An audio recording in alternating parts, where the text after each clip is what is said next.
Class 10th chemistry का first chapter chemical reactions and equations अभी हम लोग स्टार्ट करने वाले हैं। अभी मजा आएगा ना भिड़ो। केमिकल रिएक्शंस एंड इक्वेशंस को समझने से पहले हमें यह समझना होगा कि केमिकल चेंज क्या होते हैं। केमिकल चेंज में हमारा जो रिएक्टेंट है वो नए प्रोडक्ट में कन्वर्ट होता है। हमारे मतलब आपको मत सिखा। एग्जाम्पल के तौर पर अगर मैं एक मिल्क को रूम टेम्परेचर पर रखूंगा गर्मियों के दिनों में तो वो कुछ इस शेप में कन्वर्ट हो जाएगा। या फिर अगर हमने एक आयरन का तवा लिया और उसको हमने पानी वाली किसी जगह पर या हवा में काफी दिनों के लिए खुला रख दिया तो वो उसके ऊपर जंग लग जाएगी। तो इसमें क्या हुआ कि इसमें हमारी एक केमिकल चेंज हो रहा है। इसी तरीके से ग्रेप्स हैं, ग्रेप्स हमारे फर्मेंट हो जाते हैं तो ये भी केमिकल चेंज का एग्जाम्पल है। यहाँ पर हमारे न्यू प्रोडक्ट बन रहे हैं। फूड का कुक होना ये भी एक केमिकल चेंज का एग्जाम्पल है, केमिकल रिएक्शन का ही एक एग्जाम्पल है। खाने का डाइजेस्ट होना ये भी हमारा एक केमिकल चेंज का एग्जाम्पल है। जो हम लोग सांस लेते हैं ये भी एक केमिकल चेंज का एग्जाम्पल है क्योंकि हमारी बॉडी ऑक्सीजन को कार्बन डाइऑक्साइड में कन्वर्ट कर रही है। In all the above situation, the nature and the identity of the initial substance have somewhat changed. लोहे के ऊपर जंग लग गई, ऑक्सीजन कार्बन डाइऑक्साइड गैस में कन्वर्ट हो गई, ग्रेप्स वाइन में कन्वर्ट हो गए, तो हमारा जो इनिशियल सब्सटेंसेस है उसका नेचर चेंज हो गया। Whenever a chemical change occur, we can say that a chemical reaction has taken place. तो जब भी केमिकल चेंज होगा तो हम बोलेंगे कि एक केमिकल रिएक्शन हुई है। एक एक्टिविटी से आप लोगों को अपनी बात समझाता हूँ। इस एक्टिविटी को आप लोग घर पर बिल्कुल भी परफॉर्म ना करें और टीचर की गाइडेंस में ही परफॉर्म करें तो बेहतर होगा। क्या करना है? Clean A magnesium ribbon about 2 centimetre long bye rubbing it with sand paper. तो आपको क्या करना है, आपको एक मैग्नीशियम की रिबन लेनी है और उसको सैंड पेपर की हेल्प से थोड़ा सा रब कर देना है और उसको पेयर ऑफ टंग से पकड़ना है कुछ इस तरीके से। तो हमारे पास एक मैग्नीशियम का पीस है लगभग 2 सेंटीमीटर का जिसको हमने रेगमाल यानी कि सैंड पेपर की हेल्प से रफ कर दिया है और इसको हमने एक चिमटे की मदद से पकड़ा हुआ है। इसको हम इंग्लिश में टंग्स बोलते हैं। मैग्नीशियम की रिबन है अपने पास। अब हमारे पास एक बर्नर है और हमने इस बर्नर को ऑन किया और मैग्नीशियम की रिबन को इसके पास लेकर आए। तो हम देखते हैं कि मैग्नीशियम की रिबन में एक स्पार्क अपन को देखने को मिलता है, मतलब एक chemical reactions has been taking place. अब इससे बनने वाली जो राख है इसको हमने कलेक्ट किया तो एक व्हाइट कलर का पाउडर जैसा कुछ अपन को देखने को मिला। सिंपल एक्टिविटी है, मैग्नीशियम की रिबन को बर्न किया गया है। क्या ऑब्जर्व हुआ यहाँ पर? तो ऑब्जर्व हो रहा है कि हमें जो पाउडर मिला वो मैग्नीशियम ऑक्साइड है। तो मैग्नीशियम ऑक्साइड का पाउडर अपन को देखने को मिला। क्या कंक्लूजन है? As we have observed that magnesium ribbon burn with a dazzling white flame. तो एक तो ये समझ में आया कि जो मैग्नीशियम की रिबन है वो डेजलिंग व्हाइट फ्लेम के साथ जलती है and it change into white powder and after burning ये एक व्हाइट पाउडर में कन्वर्ट हो जाती है। This powder is magnesium oxide. तो इस छोटी सी एक्टिविटी से या एक छोटे से एक्सपेरिमेंट से ये समझ में आया कि मैग्नीशियम की रिबन को बर्न करने के बाद वो मैग्नीशियम ऑक्साइड में कन्वर्ट हो जाएगा। It is form due to reaction between magnesium and oxygen. तो ऑब्वियस है कि मैग्नीशियम ऑक्साइड जिसका फॉर्मूला MgO रहने वाला है तो ये मैग्नीशियम और ऑक्सीजन की रिएक्शन से होगा। क्या बात है सर, क्या बात है सर, क्या बात, ये बात है। दूसरी एक्टिविटी परफॉर्म करते हैं। एक और एक्सपेरिमेंट है अपने पास। हमने टेस्ट ट्यूब लिया है, पोटेशियम आयोडाइड का सॉल्यूशन लिया है, लेड नाइट्रेट का सॉल्यूशन लिया है। अब हमने एपरेटस की हेल्प से कुछ पोटेशियम आयोडाइड को इसमें फिल किया और इस पोटेशियम आयोडाइड को हम लेड नाइट्रेट के सॉल्यूशन में जाकर ड्रॉप बाय ड्रॉप डिप करते हैं तो लेड नाइट्रेट का सॉल्यूशन येलो कलर में कन्वर्ट होने लगता है। इसका मतलब एक केमिकल रिएक्शन हुई। तो केमिकल रिएक्शंस में कलर का चेंज भी होता है। Yellow coloured precipitate of lead iodide is formed. तो लेड आयोडाइड का एक येलो कलर का प्रेसिपिटेट इसमें फॉर्म होता है जैसा कि आपको इस एक्सपेरिमेंट में नजर आ रहा होगा। एक और एक्टिविटी करते हैं। अपने पास एक कॉनिकल फ्लास्क है, केमिकल रिएक्शंस अपन को करानी है। इस कॉनिकल फ्लास्क के अंदर मैंने कुछ पीस जिंक के डाल दिए, है ना। मेरे पास डाइल्यूट H2SO4 है, मतलब ये एक एसिड है जो कि डाइल्यूटेड फॉर्म में है, इसमें कुछ अमाउंट वाटर का होगा और मैंने इसको भी एपरेटस की हेल्प से फिल किया और ये H2SO4 का जो सॉल्यूशन है इसको मैंने जिंक के ऊपर पोर करना स्टार्ट किया कुछ इस तरीके से और कॉर्क लगा दिया ताकि जो गैस निकलने वाली है वो इतनी आसानी से ना निकले। अब रिएक्शन स्टार्ट हुई and as you can see यहाँ पर हाइड्रोजन गैस जो है वो रिलीज होना स्टार्ट होगी। तो ये भी हमारी एक केमिकल रिएक्शन हो गई। तो हाइड्रोजन गैस रिलीज होती है इस प्रोसेस में। क्या कंक्लूजन निकला? फॉर्मेशन ऑफ बबल मतलब इवोल्यूशन हुआ गैस का, हीट इज गिवन आउट मतलब टेम्परेचर का चेंज हुआ, और स्टेट का भी चेंज हुआ। From the above three activity, we can say that any of the following observation help us to determine whether a chemical reaction has taken place. तो इन तीन activities से देखो, अगर टेम्परेचर में चेंज हुआ, कलर में चेंज हुआ, या कोई गैस रिलीज हुई, तो इससे हमें ये समझ में आता है कि केमिकल रिएक्शन जो है वो हो रही है।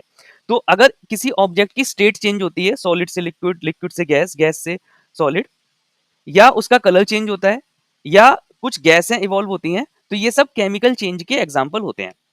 टेम्परेचर में चेंज हुआ, ये भी केमिकल चेंज है। फॉर्मेशन ऑफ प्रेसिपिटेट का बनना भी केमिकल चेंज है।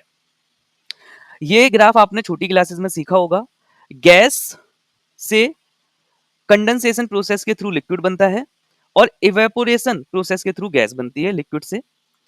अगर मैं मेल्टिंग की बात करूं तो सॉलिड को अगर आप मेल्ट करोगे तो लिक्विड बनेगा, लिक्विड को अगर आप फ्रीज करोगे तो सॉलिड बनेगा। सॉलिड डायरेक्ट सब्लिमेशन प्रोसेस के थ्रू गैस में कन्वर्ट हो जाते हैं, जैसे कि कपूर, कैम्फर बोलते हैं इसे इंग्लिश में। और गैस डायरेक्ट डिपोजिशन के थ्रू सॉलिड में कन्वर्ट हो जाती हैं, जैसे पहाड़ों पर होने वाली बर्फबारी। तो वहां पर बारिश नहीं होती, डायरेक्ट बर्फ गिरती है। तो जो बारिश होती, मतलब जो बादल हैं जो कि गैसेस स्टेट में हैं, वो लिक्विड स्टेट में कन्वर्ट नहीं होते, डायरेक्ट सॉलिड स्टेट में कन्वर्ट हो जाते हैं। तो ये जब गैस हमारी डायरेक्ट सॉलिड स्टेट में कन्वर्ट होती है तो ये डिपोजिशन बोली जाती है। केमिकल रिएक्शंस में स्टेट में चेंज देखने को मिलता है, कलर में चेंज देखने को मिलता है। फूड वगैरह जो राइप होते हैं, पकते हैं, तो ये भी केमिकल चेंज का ही एग्जांपल है।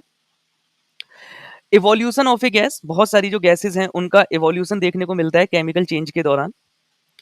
चेंज इन टेम्परेचर, ऑब्जेक्ट का टेम्परेचर घटता है बढ़ता है केमिकल रिएक्शंस के दौरान। Formation of A precipitate, precipitate भी बनते हैं केमिकल रिएक्शंस के दौरान।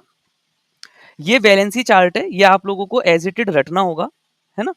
मैं चाहूंगा कि आप सब लोग इसका स्क्रीनशॉट लेकर अपने पास रखो, क्योंकि हम इसको आगे काफी यूज करेंगे। कुछ एलिमेंट्स की बैलेंसी फिक्स नहीं होती हैं, तो वो भी मैंने आप लोगों के लिए यहाँ पर लिख दी है।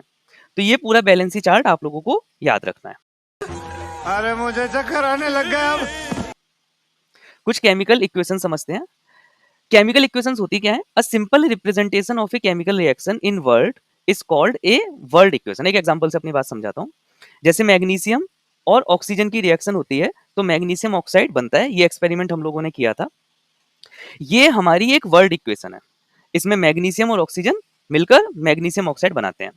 लेफ्ट हैंड साइड में जो लिखा हुआ है वो रिएक्टेंट है, राइट हैंड साइड में जो लिखा हुआ है बालकों वो आपके प्रोडक्ट है।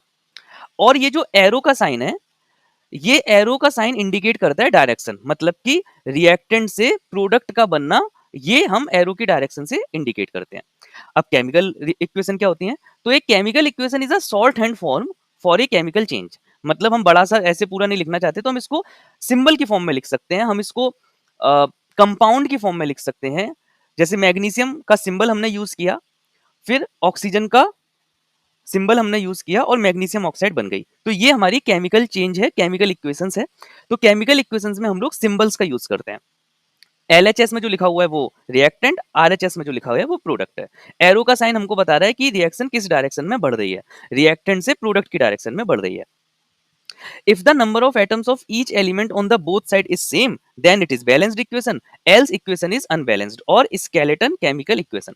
तो यहाँ पर हमारे रिएक्टेंट और प्रोडक्ट की साइड के जो नंबर ऑफ एटम्स हैं वो इक्वल नहीं है। रिएक्टेंट के पास 2 ऑक्सीजन है, प्रोडक्ट के पास 1 ही है। तो ये हमारी skeleton chemical equations बोली जाएगी, क्योंकि ये बैलेंस नहीं है। So above reaction is an example of skeleton chemical equation। अब हम इसको बैलेंस कैसे करेंगे? तो बैलेंस करने के लिए आपको रिएक्टेंट और प्रोडक्ट दोनों को बहुत ही ध्यान से देखना होगा, और आपको ये देखना होगा कि रिएक्टेंट और प्रोडक्ट के पास नंबर ऑफ एटम्स कितने हैं। तो LHS के जो एटम्स हैं और RHS के जो एटम्स हैं वो इक्वल होने चाहिए। अगर वो इक्वल नहीं है तो हम उनको इक्वल करेंगे, ओके। और अगर हमारे 2 से ज्यादा रिएक्टेंट हैं तो हम बीच में प्लस का साइन लगाएंगे। जो भी कंडीशन है उसको हम एरो के ऊपर लिखेंगे। ये कुछ बेसिक चीजें हैं जो हमको समझनी है। हम इनकी फिजिकल स्टेट भी लिख देंगे, जैसे मैग्नीशियम हमारा सॉलिड स्टेट में, ऑक्सीजन गैसियस स्टेट में और MgO magnesium oxide solid state में होता है। नाउ बैलेंसिंग केमिकल इक्वेशंस, तो केमिकल इक्वेशंस को बैलेंस कैसे किया जाता है? Law of conservation of mass के थ्रू किया जाता है, मतलब रिएक्टेंट का मास और प्रोडक्ट का मास सेम रहने वाला है। एक छोटी सी इक्वेशन है A+B जिससे A भी बन रहा है, तो total mass of element in the reactant और total mass of element in the product ये इक्वल होने चाहिए। जिंक से सल्फ्यूरिक एसिड बना, सॉरी, जिंक और सल्फ्यूरिक एसिड ने रिएक्शन की और जिंक सल्फेट और हाइड्रोजन बना, ये हमारी वर्ल्ड इक्वेशन हो गई। अब इसको हम लोग केमिकल इक्वेशंस में कन्वर्ट करते हैं, ये हमारी केमिकल इक्वेशंस हो गई। अब हमें इसको बैलेंस करना है, तो हमको ये देखना होगा क्या रिएक्टेंट और प्रोडक्ट के एलिमेंट इक्वल है, अगर हैं तो बैलेंस नहीं करना, अगर नहीं तो बैलेंस करना है।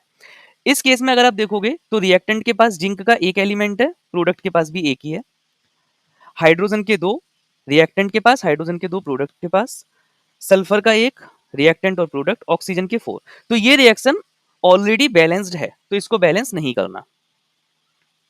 तो ये एक बैलेंस्ड केमिकल इक्वेशन होगी।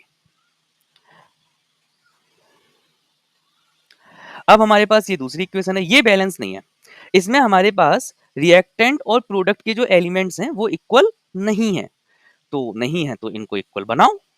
कैसे बनाएंगे वो सोचना है।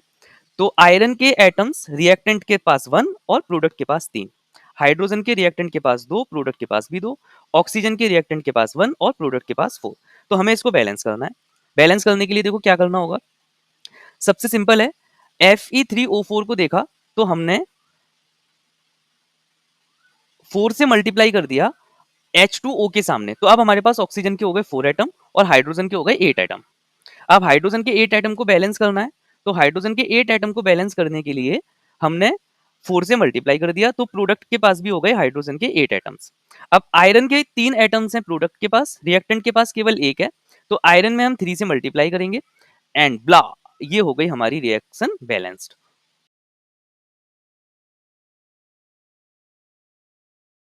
खत्म। Bye bye, ta-ta, good bye, गया।